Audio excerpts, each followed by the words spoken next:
Hi everyone, তো আজকে ব্লগটা দেখো মাছ দিয়ে শুরু করছি। তো আজকে এখান থেকে আমাদের বাড়ির সামনে থেকে বাটা মাছ আর মোলা মাছ নিয়েছি। তো সেগুলোই কুটবো। তো বাটা মাছটা আজকে করবো কারণ আমার শ্বশুর বাড়ি ওই বাড়ি পাঠাতে হবে। তো বাটা মাছের ঝোল করব সেই জন্য। আর মাছগুলো দেখো ফ্রেশ ভালোই। এই যে এটা হচ্ছে বাটা মাছের সাইজ। আর মোলা মাছটা কুটনি কারণ দেরি হয়ে গেছিলো বলে আজকে আর মোলা মাছটা করিনি। ভেবেছিলাম করব, কিন্তু মাম্মাম আজকে একদমই ঘুমায়নি বলে কোনো কিছুই করা হয়নি। আর এই দেখো এখান থেকে পাশের বাড়ি থেকে ছাই নিয়ে এসেছি।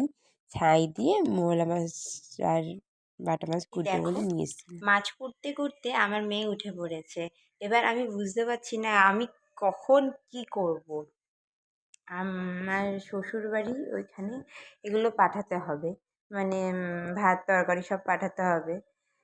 তো আমার মাছের ঝোল হয়নি এখনো, তো মাছের ঝোলটা করব, কিন্তু কখন কি করব বুঝতে পারছি না। কখন মাছগুলো কুটবো, কখন মাছের ঝোল করব, মাম্মামের খাবার কখন করব, জামা কাপড় কখন কাচবো, ঘর মুছবো কখন, বুঝতে পারছি না। সকালবেলা মোচার তরকারি, ভাত, বেগুন ভাজা আমার হাজব্যান্ডকে করে দিয়েছি, ও নিয়ে কাজে গেছে।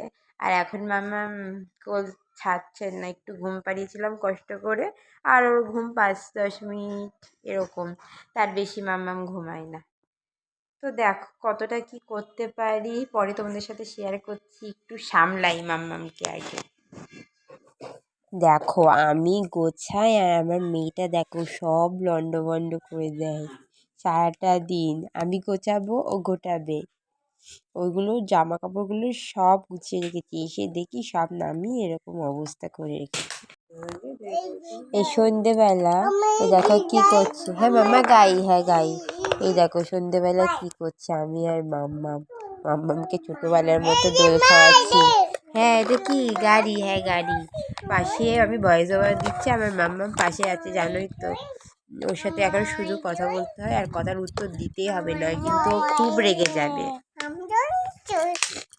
তো ওখানে মামার সাথে সন্ধ্যাবেলা খেলছিলাম, আর ওর পাপা আমার জন্য নাইটি এনেছে। ও নাইটিটা বলছে আমার আমার, এই নাইটিটা শুধুই ওর। সে নিয়ে আসার পরে আমাকে কিছুতেই দিচ্ছে না, টেনে টেনে নিয়ে নিচ্ছে। আর এখানে মাম্মামের শ্যাম্পুটা শেষ হয়ে গেছিলো বলে মাম্মামের জন্য একটা শ্যাম্পু নিয়ে এসছে। তা মাম্মামকে আমি হিমালয় শ্যাম্পুটাই ইউজ করাই। ও হওয়ার পরে কয়েকদিন জনসন্সের ইউজ করিয়েছি, তারপরে সবাই বলছে জনসন্স তো ভালো না নাকি, এই জন্য হিমালয়টাই ইউজ করে, সব কিছু আর হিমালয়টাই মাখায়। আর এখানে আমার হাজব্যান্ড আবার মাছ নিয়ে এসে, এখানে কাতলা মাছ এনেছে কাঁঠালতলা থেকে আমাদের ওখানে। কারা কারা কাঁঠালতলা থেকে বাজার করে, যাদের বাড়ি কল্যাণী চালামাটির মধ্যে। তারপর এখানে মাছের ডিম এনেছে। আর এটা যেন কি মাছ, ট্যাংরা মাছ, ট্যাংরা মাছ। তারপরে রসুন, বাজার টাজার যা করার করেছে। আজকে বাজার দিয়েই সব কিছু শেষ করলাম।